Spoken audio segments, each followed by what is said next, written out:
네, 우리 지난주에 우리 3장 1절에서 10절 말씀 이제 교회가 가진 것이라는 제목으로 함께 은혜를 나눴습니다. 이 베드로와 요한이 제 9시 기도 시간에 기도하러 또 성전으로 올라갈 때 이 사건이었죠. 이 나을 때부터 안진뱅이였던 이 구걸할 수밖에 없었던 그 삶을 살아가는 자, 그가 또 그거를 이제 베드로와 요한에게 구걸했을 때 우리를 이제 주목해서 이제 보고 있을 때 그때 무엇을 줄까 그렇게 이제 찬찬히 쳐다보고 있죠. 그런데 은과 금은 내게 없지만 내가 가진 것, 그 예수 그리스도의 이름으로 일어나 걸으라라고 이야기했던 이 장면들. 그래서 교회된 우리 성도들이 무엇을 가졌는지 은과 금이 아닌 예수 그리스도의 이름을 가져야 된다. 은과 금이 귀하지 않은 게 아니죠. 귀하죠. 그럼에도 불구하고 더 귀한 것이 바로 예수 그리스도의 이름이다. 그 예수 그리스도의 이름만이 이제 우리를 살릴 수 있죠. 우리를 회복시키고 우리가 하나님 나라 백성 되게 할 수 있는 그 놀라운 그 말씀 또 그 이름이 우리에게 이미 주어졌음을 우리가 지난주에 살폈습니다. 그리고 이어서 우리 오늘 말씀 같이 나눌 텐데요. 계속 이어져 있는 말씀이에요. 계속 같은 그 사건이 계속 이어져 가고 있는데 11절에 보니까 이제 나은 사람이, 그러니까 안진뱅이가 일어난 그 안진뱅이죠. 이 나은 사람이 베드로와 요한을 붙잡으니 모든 백성이 크게 놀랐다라고 이야기하고, 이 달려 나아가서 솔로몬의 행각이라 불리우는 행각에 모였다. 그때 이제 베드로가 이 말씀을 선포하는 장면입니다. 이제 나음 받은 이가 성전으로 들어가서 뛰고 걷고 찬양할 때 이 베드로와 요한을 이제 붙잡습니다. 붙잡고, 그리고 모든 백성이 놀라는 이유는 분명하죠. 너무 잘 아는 거예요. 그 안진뱅이가 어떤 자인지. 날 때부터 평생 걷지 못했고 성전 미문에 앉아서 늘 구걸했던 그 사람이 이제 일어나서 이 베드로와 요한을 붙잡고 있는 모습. 베드로는 무엇이라고 이야기합니까? 12절 한번 같이 읽어볼까요? 12절 우리 같이 한번 읽어봅시다. 베드로가 말하는 바가 무엇인지. 시작. 베드로가 이것을 보고 백성에게 말하되 이스라엘 사람들아, 이 일을 왜 놀랍게 여기느냐? 우리 개인의 권능과 경건으로 이 사람을 걷게 한 것처럼 왜 우리를 주목하느냐? 네, 사람들은 이 안진뱅이가 일어나 걷고 뛰기 시작하자 그리고 이 사람을 일으켜 세운 이가 베드로와 요한인 줄 알고 있죠. 그리고 그 두 사람을 주목하기 시작합니다. 사람들이 주목했던 거는 이 베드로와 요한이 능력 있다라고 여겼기 때문일 거예요. 그 두 사람이 그를 잡아 일으켜 세웠다라고 생각했기 때문입니다. 우리가 한번 생각해 보세요. 어떤 이가 이 치유의 은사를 가지고 도무지 나을 수 없는 그 사람을 고쳤다라고 치유했다라고 한다면 사람들은 그때 누구에게 집중하고 누구를 바라보겠냐는 거예요. 누구를 주목하겠냐는 거예요. 사람들은 아마 그 병을 고친 그 사람이 대단하다 여길 거예요. 그리고 그 사람을 주목하기 시작할 거예요. 그리고 또 어떤 목회자가 이제 교회에 부임해서 뭐 1, 2년 만에 뭐 크게 부흥을 시켰다라고 생각해 보세요. 근데 그때 사람들은 누구를 주목하냐면 이제 그 부임한 그리고 1, 2년 만에 큰 뭔가 이 일을 행한 이 목회자를 주목하기 시작할 겁니다. 네, 이게 어찌 보면 당연할 수도 있어요. 드러나는 부분은 그 사람을 잡아 일으키고 또 그 사람으로 말미암아 굉장히 큰 변화, 어떤 큰 부흥을 맛봤을 때 사람들은 그 일을 행한 그 사람을 주목하기 시작할 거예요. 그런데 여기에 우리 성도들이 조심해야 될 함정이 여기에 있습니다. 왜냐하면 그 베드로와 요한은 주인공이 아니죠.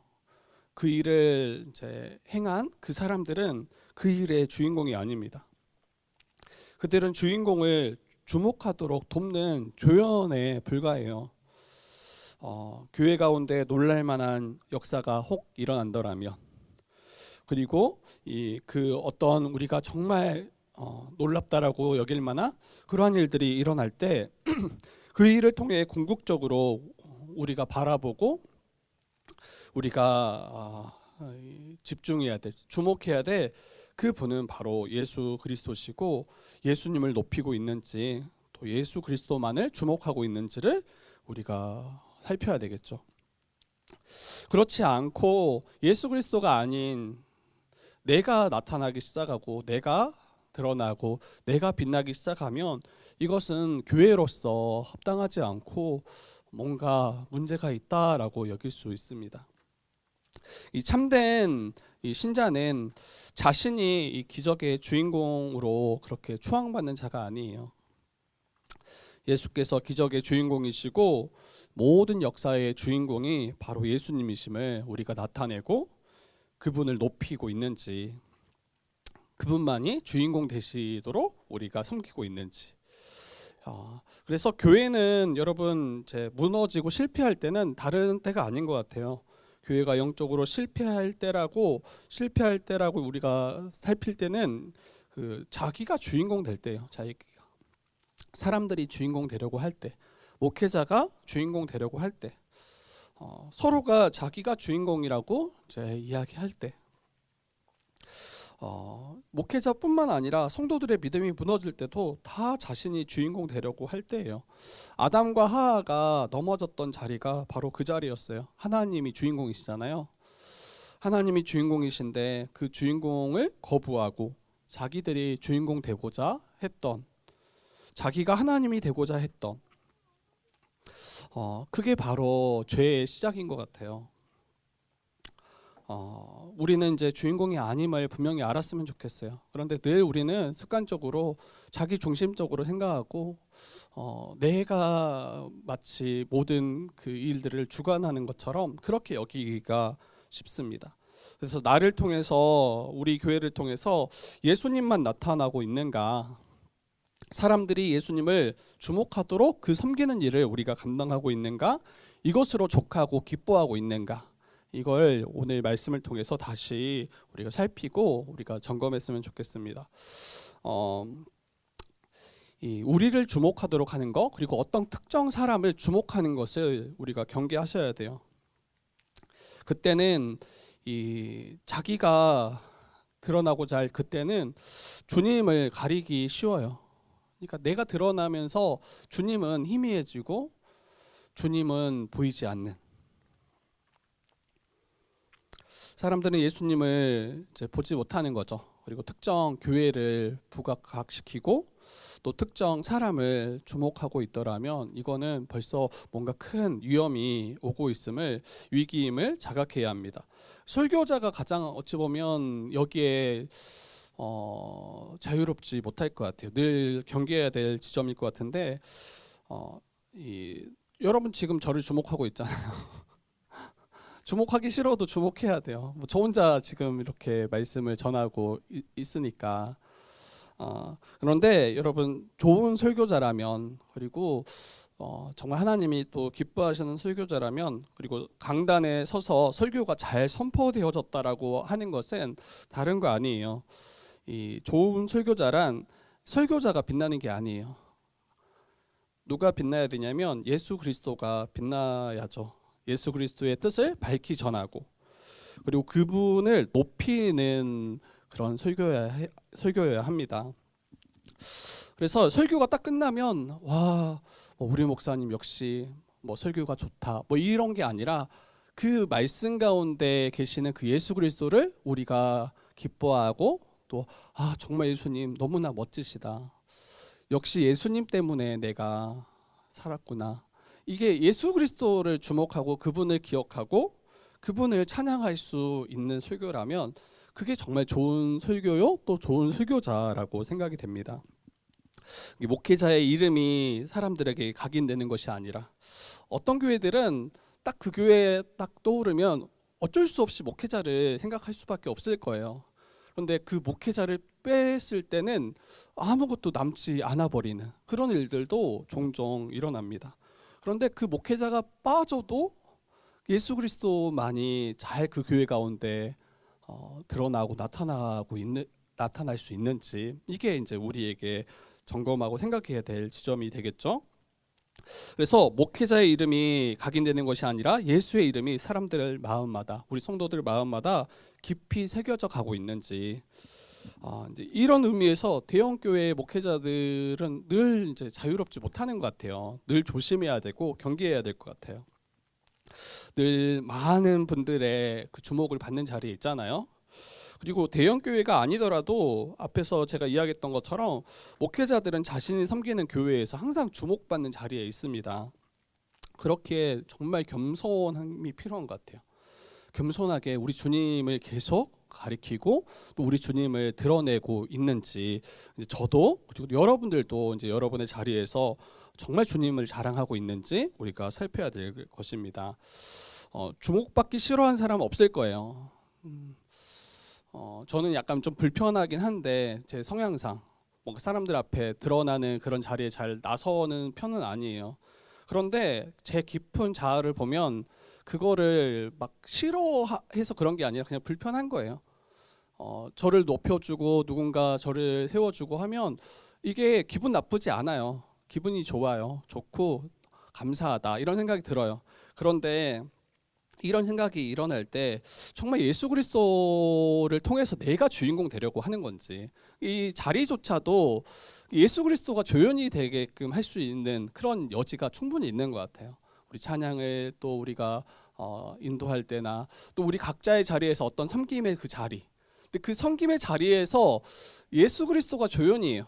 그리고 그 일을 통해서 내가 빛나고 내가 주인공이 되고 내가 사람들 앞에서 인정받으려고 하는 그런 모습들, 이거는 우리가 경계해야 됩니다. 그래서 우리 교회 이름 뭐 유명하지 않아요. 그럼에도 불구하고 혹시 사람들이 주목하려고 할 때 그 교회 이름을 우리가 자랑하기보다는 교회 이름은 좀 넣어둬도 돼요. 그리고 우리가 속한 교회를 주목하지 않아도 됩니다. 예수 그리스도의 이름만이 잘 증거된다라면, 그리고 그 이름을 통해서 저와 여러분을 통해서 온전히 주님만을 높여진다라면 이것으로 정말 기뻐할 수 있어야 됩니다. 사람들이 이제 그 창세기 11장에서 바벨탑을 쌓는 사건 일어나죠. 근데 그때 사람들이 바벨탑을 쌓았던 이유는 분명해요. 흩어짐을 면하고 자기의 이름을 내고자. 결국 그 일은 하나님을 대적하는 일이었어요. 그리고 자기가 하나님이 되려고 했던 제2의 아담인 거죠. 하나님께서는 그것을 보시고 이 언어를 흩으셨고 또 모든 그 사람들을 뿔뿔이 흩어지게 만드셨습니다. 이게 지금 자기가 주인공이 되려고 할 때 결국 우리가 맞이해야 될 그 결국이 무엇인지, 하나님의 그 심판이요, 우리는 결국 우리가 추구하고 쌓으려는 그 안위들을, 그 영광들을 다 잃어버리게 될 수밖에 없습니다. 그래서 자신은 뒤로 한 채 정말 예수 그리스도만 우리가 높이고 돋보이게 하고 주인공 되도록 우리가 섬기고 있는지, 그러한 마음으로 우리가 신앙생활하고 있는지 우리가 다시 한번 살피시고 우리가 그 주님만을 바라보고 있는가도 우리가 살폈으면 좋겠습니다. 그래서 여러분 그 베드로전서 말씀 보면 이렇게 이야기해요. 이것을 우리가 잘 이 미혹, 이 유혹에 넘어가기 위해서 어떻게 우리가 말하고 또 행해야 되는지, 하나님의 말씀을 대언하는 것처럼 우리의 것을 가지고 말하는 것처럼 말하는 게 아니라 하나님의 것을 가지고 우리가 말하는 것처럼, 그리고 봉사할 때도 섬길 때도 하나님께서 주시는 힘으로 봉사하는 것처럼 행하라 라고 베드로는 권면합니다. 선한 청지기라고 하거든요. 선한 청지기. 주께서 내게 맡기신 것을 내가 말하고 주께서 내게 허락하신 그 힘을 가지고 우리가 섬기고 행하는 것. 이제 그러할 때 어때요? 정말 주님이 나를 통해서 그 일들을 행하심이 너무나 크고 기쁘고 감사하다. 우리 주님만을 우리가 높일 수 있겠죠. 그리고 더 우리가 조심스럽게 말하고 또 정말 겸손하게 섬길 수 있을 것 같아요. 왜? 내 힘으로 섬기는 게 아니기 때문에, 내가 지혜로워서 이렇게 말하는 것이 아니기 때문에 주님이 그때마다 상황마다 지혜를 주셔서 우리가 함께 서로 말을 나누고 또 형제를 세워주고 또 교회를 새롭게 하는 일에 우리가 사용되어진다면 저도 마찬가지죠.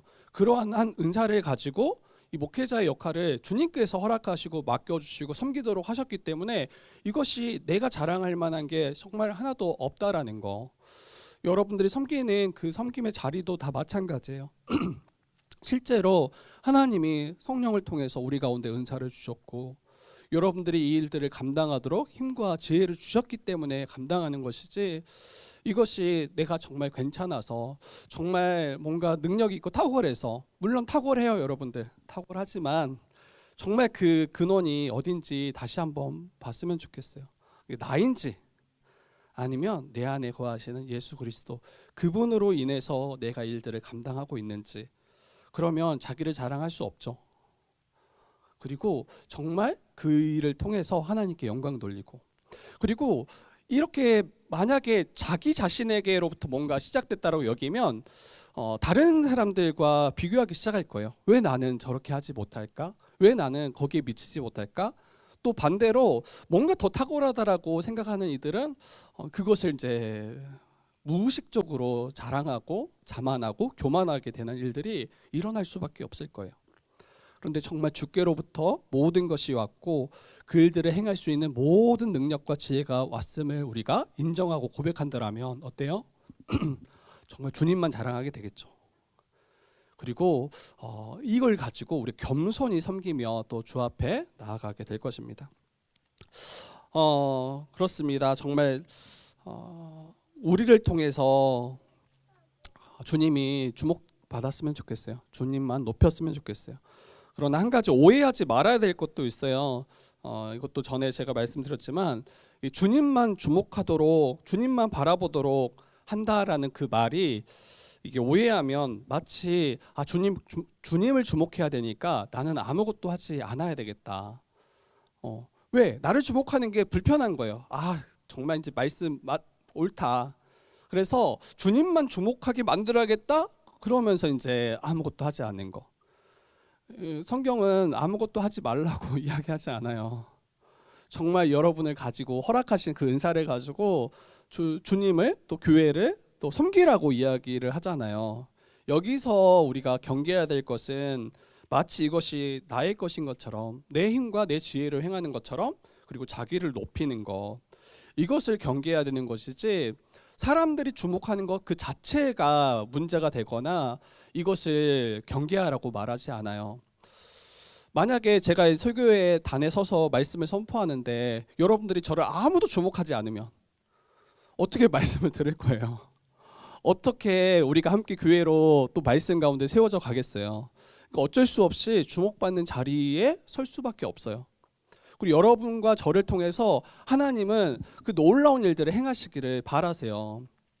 베드로와 요한을 통해서 안진뱅이를 잡아 이렇게 세웠던 것처럼 하나님 나라가 이 땅 가운데 임하는 그 일에 저와 여러분들을 사용하시기 원하신다고요. 그런데 이걸 또 오해해서 아까처럼 나를 주목하는 것이 나는 부담되니 나는 아무것도 하지 않겠습니다, 이렇게 말하는 것은 또 다른 우를 범하게 되고 또 다른 것에 또 우리가 불순종하게 되는 그런 지점으로 흘러갈 것입니다. 그래서 여러분 사랑하셔야 돼요. 세상이 결코 알 수 없는, 세상이 결코 따라할 수 없는 그런 사랑을 서로 하셔야 되고 그 사랑이 넘쳐서 흘러가야 돼요. 그래서 세상이 우리를 주목해야 돼요. 하나님 나라가 정말 임했다. 하나님이 정말 살아계신다. 저와 여러분들의 삶을 통해서 이것을 증거하고 나타내야 합니다. 그때 우리를 주목할 때 나를 주목하지 않고 우리 교회를 주목하지 않고 목회자를 높이는 것이 아니라 성도들을 높이는 것이 아니라 주님만을 높이고 주님만을 우리가 예배하고 주님만을 우리가 자랑하는 그런 교회 된다라면 너무 멋진, 그리고 정말 주님이 바라시는 그런 교회로 함께 세워져 가겠다라는 생각이 듭니다. 두 번째로 우리가 주님이 정말 우리가 주목해야 될 분이라는 거, 우리가 주목해야 될 분이 누구신가? 주님이다. 사람들이 아니고 베드로와 요한이 아니고 우리가 주님을 주목해야 된다. 그러면 주목할 때 그분이 누구신지를 잘 알아야 돼요. 사람들이 예수 그리스도께 주목할 때 예수님이 어떠한 분인지 잘 드러내고 나타내야 되잖아요. 그때 13절에서 15절 말씀을 우리가 좀 살펴보면서 이야기를 더 나누면 좋겠습니다. 우리 13절에서 15절 한번 같이 읽어볼까요? 같이 읽어보겠습니다. 13절에서 15절 시작. 아브라함과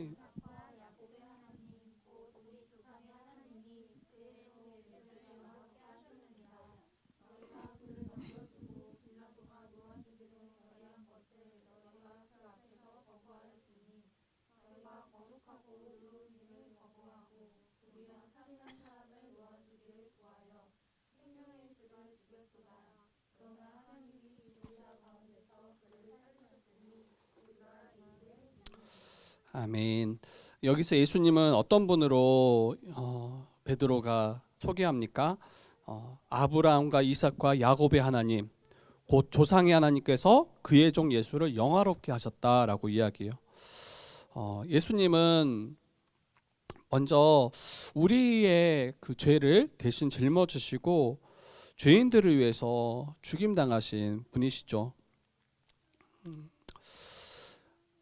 하나님은 예수를 영화롭게 하셨지만 사람들은 어떻게 대했습니까? 빌라도에게 넘겨줬다라고 이야기해요. 빌라도는 예수님이 죄가 없으신지 이 신문을 통해서 이미 알았어요.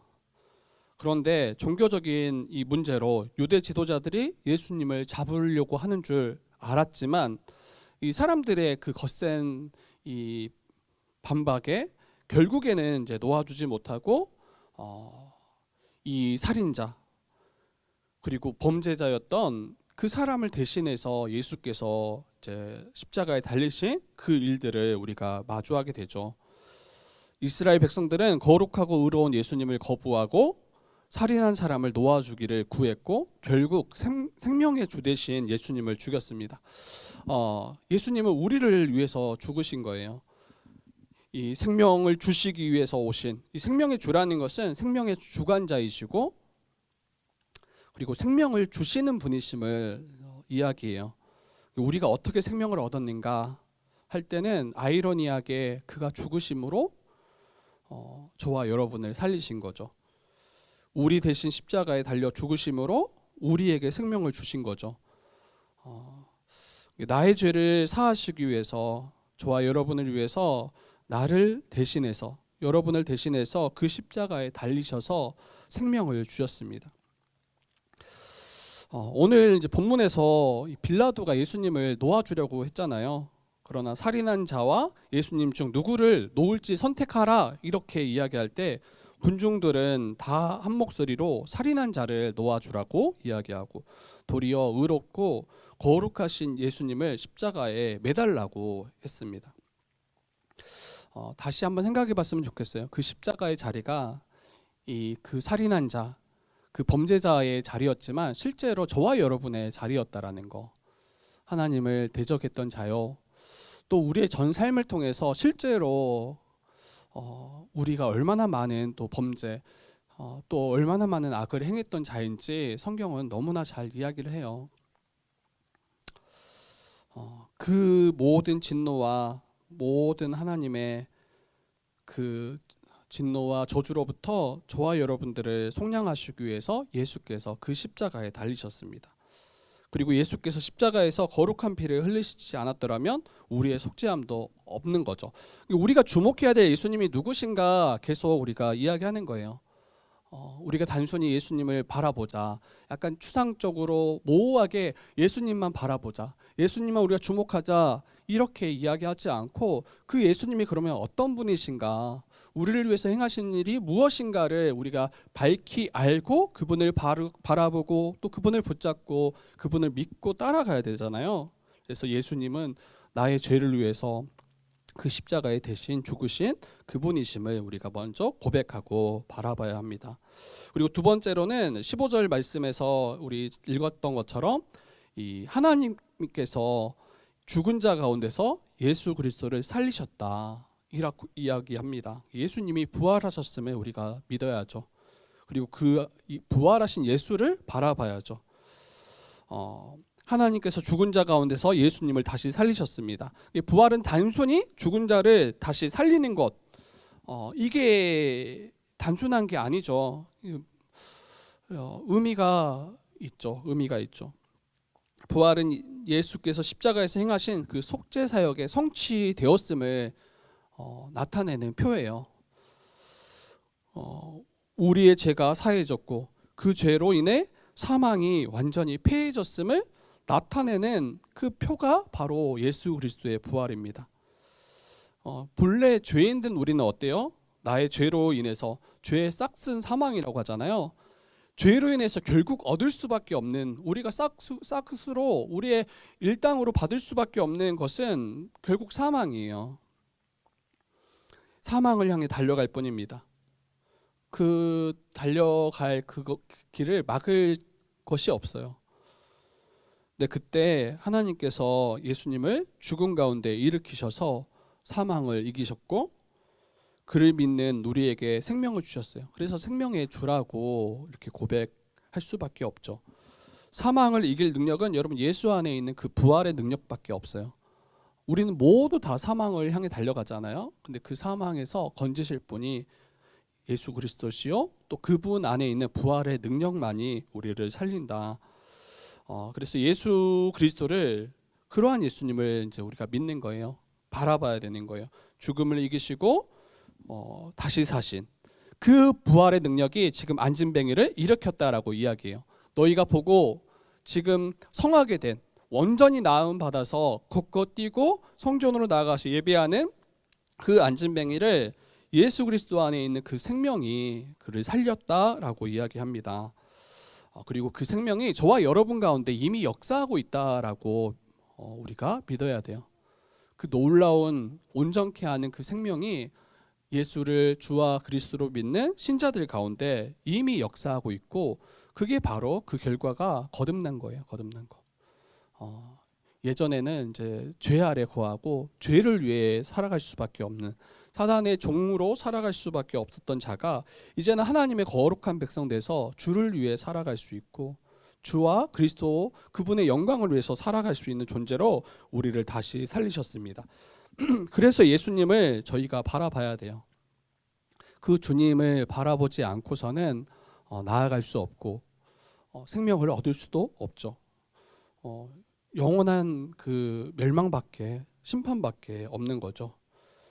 예수를 알지 못한 이들에게 그 예수 그리스도를 잘 소개하셨으면 좋겠어요. 그 예수 그리스도를 주목할 수 있도록 저와 여러분들이 잘 소개했으면 좋겠어요. 예수 믿으면 복 받고 예수 믿으면 형통해, 이 정도로만 우리가 여기지 않고 예수 그리스도가 어떤 분이신지 또 어떤 일을 행하셨는지 잘 우리가 먼저 알고 믿고 그분을 전하실 수 있어야 됩니다. 그때 이 말씀을 보니까 우리 말씀 한번 좀 더 읽어볼까요? 19절입니다. 우리 19절 한번 같이 읽어보겠습니다. 시작. 그러므로 너희가 회개하고 돌이켜 너희 죄 없이함을 받으라. 이같이 하면 새롭게 되는 날이 주 앞으로 이를 것이라. 네, 그때 어떤 일이 일어나냐면 우리의 모든 죄로부터 우리가 사함을 받고 또 새롭게 되는 날에 주 앞으로, 새롭게 되는 날이 주 앞으로부터 이를 것이다라고 이야기해요. 여기서 이제 새롭게 되는 날이라는 것은 이 쉼과 회복을 말해요. 쉼과 회복. 그래서 예수 그리스도로 말미암아 임한 그 하나님 나라, 그 새롭게 되는 날이 참된 안식과 복, 그 날이 우리 가운데 이를 것이다라고 이야기합니다. 예수님을 바라봐야 되는 이유는 너무 분명해요. 예수 그리스도에게만 생명이 있고 그분을 통해서 우리에게 참된 쉼과 안식을 얻기 때문이죠. 그렇더라면 여러분, 우리는 그 예수님을 바라볼 뿐만 아니라 그 예수님이 우리에게 말씀하신 바를 귀 기울이셔야 돼요. 뒤에 이제 모세를 통해서 이야기하거든요.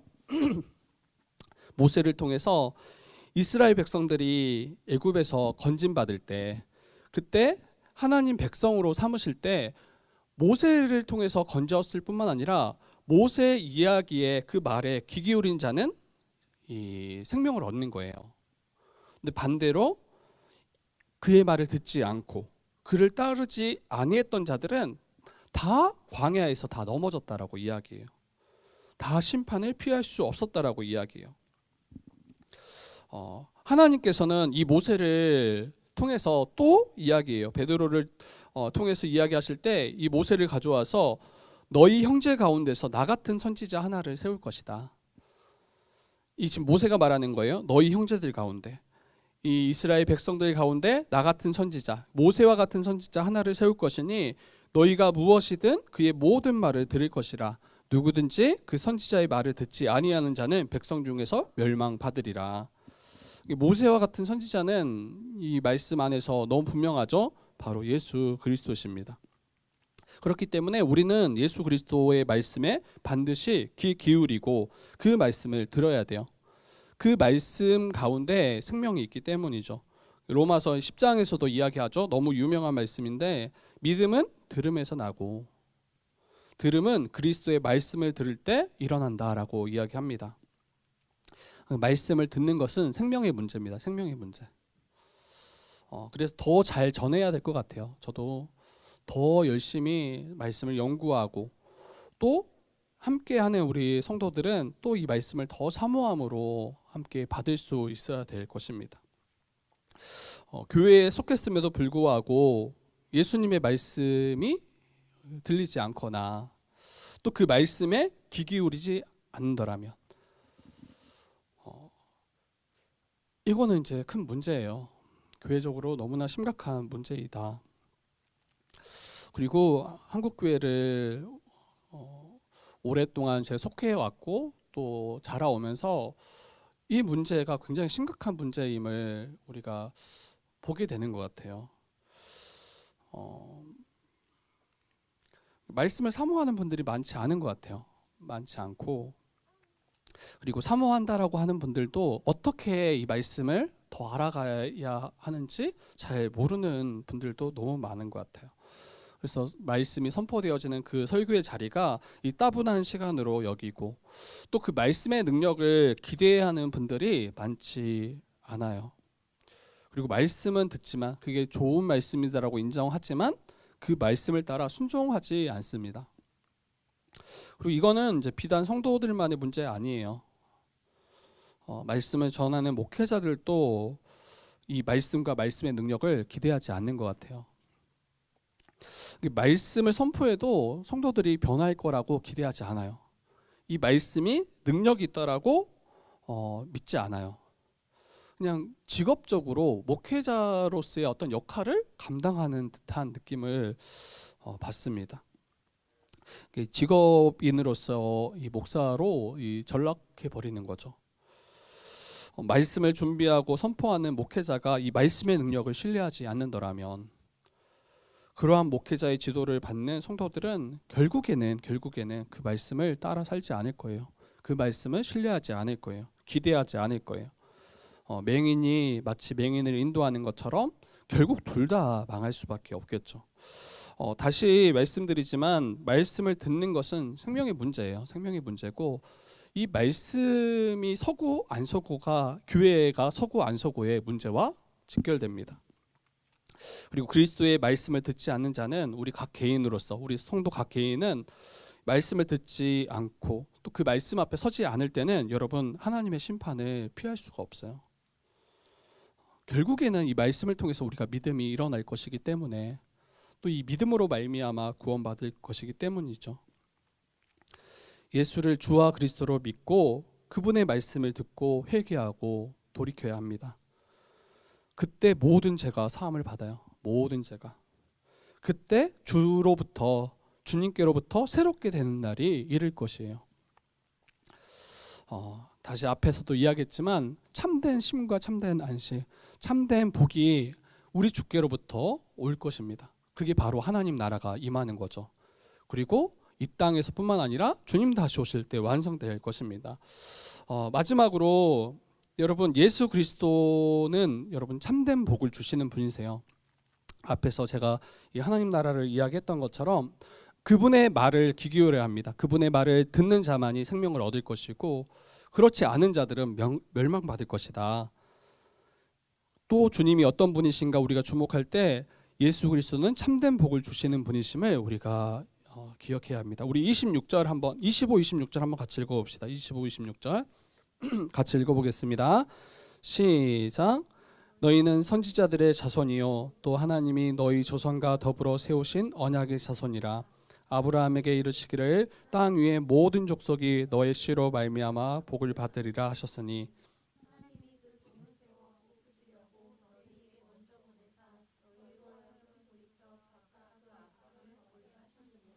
아멘. 여러분 예수 그리스도를 믿을 때 이제 참된 복을 얻습니다. 예수 그리스도를 통해서 우리가 참된 복을 받게 되는 거죠. 이 아브라함에게 약속하셨어요. 모든 족속이 너의 씨로 말미암아 복을 받으리라. 아브라함 창세기 12장에 그 갈대아 우르에서 그를 부르시면서 너의 모든 족속이 너의 씨, 아브라함의 씨로 말미암아 복을 받을 것이다. 그러면 아브라함의 씨, 여기 이제 자손이에요. 아브라함의 자손. 이 씨가 누구인지, 아브라함의 자손이 누구인지 가장 먼저 떠오르는 사람은 이삭이에요. 이삭. 100세에 얻은 그 아들. 그런데 이 갈라디아서 3장 16절 말씀에는 이삭이 아브라함의 참 자손이라고 말하지 않아요. 바울이 전체 이제 구속사의 관점에서 이 아브라함의 참 자손이 누구인가 거기에 대해서 이해하고 말씀을 기록했는데 어때요? 이삭이 아니라 또 유대인들이 아니라 이스라엘 백성들이 아니라 아브라함의 참 자손은 바로 예수 그리스도시다라고 이야기해요. 제가 읽어드릴게요.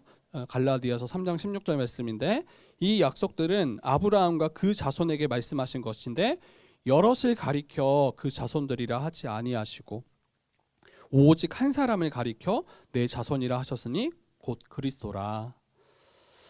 그래서 예수 그리스도가 아브라함의 참 자손이시고 예수를 믿어서 그와 연합한 신자만이 교회만이 아브라함의 자손되고 아브라함의 복에 참여하게 됩니다.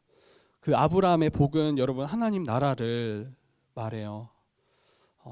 너의 자손을 통해서 또 영토를 통해서 다시 죄로 말미암아 무너진 그 하나님 나라를 아브라함에게 또 아브라함의 자손에게 허락하시겠다라는 그 약속이에요. 그 하나님 나라의 그 복도 우리가 잘 이해했으면 좋겠어요. 뭐 저희는 자주 이야기하지만 이 복을 너무 기복적인 복으로 너무 가져가지 않았으면 좋겠어요. 다른 복은 없어요, 실제로. 예수를 믿을 때 복 받는 것은 이 세상의 부귀영화를 하나님께서 약속해 주시지 않았어요. 명문대나 뭐 입학이나 취업, 결혼 이게 우리에게 약속하신 복이 아니에요. 만약 이러한 것만을 복으로 1차적으로 이해한다면 여러분 교회에 속한 수많은 이들이 교회에 속했음에도 불구하고 하나님의 복을 받지 못한 자로 우리는 인식할 수밖에 없어요. 교회에 여전히 가난한 자가 훨씬 많잖아요. 교회에 세상적으로 출세한 자보다 그렇지 못한 자들이 훨씬 많잖아요. 그러면 우리 하나님은 복 주시지 않냐는 거예요. 건강한 자들만 있는 게 아니잖아요. 병들고 아픈 자들도 너무 많잖아요. 그러면 우리 하나님은 뭐 하시냐는 거예요. 그때 이제 몇몇 목회자들은 그러한 성도들에게 정말 잘 믿는 거 맞냐? 정말 하나님 사랑하는 거 맞냐? 이제 우리의 어떤 믿음의 수준을 나눠서 성도들을 지도합니다. 새벽 기도하냐? 주일을 잘 성수하냐? 헌금 생활 잘하고 있냐? 봉사하고 있냐? 하지 못해서 하나님이 복 안 주시는 거다라고 이야기할 수밖에 없어요. 그런데 그렇게 되면 결국에는 다시 은혜 아니고 참된 그 하나님의 은혜 아니고 예수 그리스도의 그 십자가를 붙잡는 것이 아니라 나의 행위를 붙잡게 되고 나의 행위로 하나님 앞에 인정받을 수밖에 없는 율법주의로 돌아가게 됩니다. 여러분 성경이 말하는 복, 하나님이 우리에게 약속하신 복, 그것이 무엇인지 잘 이해하셔야 돼요. 하나님께서는 아브라함과 그의 후손에게 약속하셨던 그 복은 죄로 말미암아 잃어버렸던 그 하나님 나라를 다시 우리에게 가져오시겠다. 그 나라에 들어가도록 하시겠다. 그 나라를 우리에게 유업으로 주시겠다. 그래서 그 나라에 참여함으로 새롭게 되는 날, 그 참된 복과 안식을 얻게 하실 것이다. 그게 하나님 나라죠. 그리고 이미 교회 가운데 하나님 나라는 임했어요. 이미 예수 그리스도를 주와 그리스도로 믿는 자들에게는 하나님 나라가 이미 임했고 그 나라의 복과 안식을 이미 이 땅 가운데 누리고 있다라고 이해하셔야 돼요. 그리고 이것을 믿으시고 교회로서 한 몸으로 한 가족으로 서로를 위해 살아감으로 그것이 참된 복임을 서로가 알도록 우리가 살아가야 합니다. 그리고 완성될 그 하나님 나라를 계속 소망하셔야 되겠죠. 하나님께서 믿는 우리에게 주시기로 말씀하셨던 복이 무엇인지 밝히 아셔야 합니다. 우리 말씀을 이제 마칠 텐데요. 예수 그리스도를 우리가 바라보셨으면 좋겠어요. 예수 그리스도에 그분에게 참 생명이 있고 그분 안에 참된 복 하나님 나라가 있고 또 그분의 말씀을 들을 때라야만 우리가 죄에서 돌이켜서 모든 죄 사함을 얻어서 하나님 나라에 나아갈 수 있는 거죠. 우리는 여러분 무엇을 주목하고 있습니까? 계속 우리의 귀와 우리의 눈을 계속 빼앗아 가려고 할 거예요. 세상은 예수 그리스도가 아닌 다른 것에 우리가 주목하도록 계속 우리를 끌어갈 거예요. 세상의 복과 세상이 주는 평안을 바라보라고 할 거예요. 예수 그리스도가 아닌 세상이 주는 만족과 안위를 바라보라고 우리에게 계속 말할 거예요. 우리가 정말 주님을 바라보고 그분을 우리가 주목하고 있는가? 그분께만 참된 생명이 있고 그분께만 우리를 일으켜 세우실 그 능력이 있는가를 우리가 바라보고 온전히 붙잡고 있는가?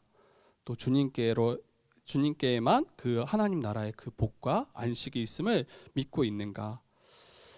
그래서 우리가 주님을 주목하고 있는지 우리가 다시 한번 이 시간 돌아봤으면 좋겠고 우리의 시선을 우리 주님께 좀 고정했으면 좋겠어요. 다른 거 보지 않고 다른 거에 마음 빼앗기지 않고 성경이 말하는 그 주님을 우리가 밝히 알아가고 더 알아가고 올해보다 내년이 더 주님을 깊이 알아가서 주님으로 인해서 기뻐하고 또 더 밝히 교회를 알아가서 교회를 통해서 여러분 지금 교회에서 우리가 누리는 것보다 훨씬 더 풍성하게 누렸으면 좋겠어요.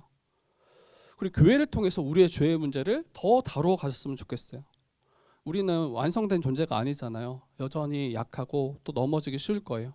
그때 주님께서 우리를 다스리시고 주님께서 우리를 세워가시고 또 그로 말미암아 우리가 순종할 때 그 하나님 나라를 더 풍성하게 누리고 그래서 그 생명의 주님을 우리가 마주하는 그 생명의 주 앞에 우리가 함께 서는 그분의 말씀을 정말 기뻐하고 귀 기울이는 그래서 주님 다시 오실 그날에 그 새로운 날을 온전히 우리가 소망하고 나아가는 그러한 우리 주의 뜻 교회 되기를 우리가 같이 힘써서 나아갔으면 좋겠습니다. 뭔가 굉장히 메시지는 힘을 주는 그런 메시지라고 생각했는데 왜 이렇게 약간 처지죠 느낌이 왜 이렇게 처지죠? 그리고 오늘 그 말씀 전체 흐름 보면 막 심판, 멸망 막 이런 단어가 나오지만 마지막의 흐름은 돌이켜서 죄 사함을 받고 참된 복을 너희가 받아라, 누려라. 이게 오늘 메시지의 가장 핵심이에요. 그래서 이미 받은 자다. 우리는 이미 받은 자고 또 이것을 우리가 더 풍성하게 누리고 또 하나님 나라가 임할 때 그때 완성될 그 나라를 더 소망하며 나아가는 우리 주의 뜻 교회 되기를 주님의 이름으로 부탁드리고 축복합니다.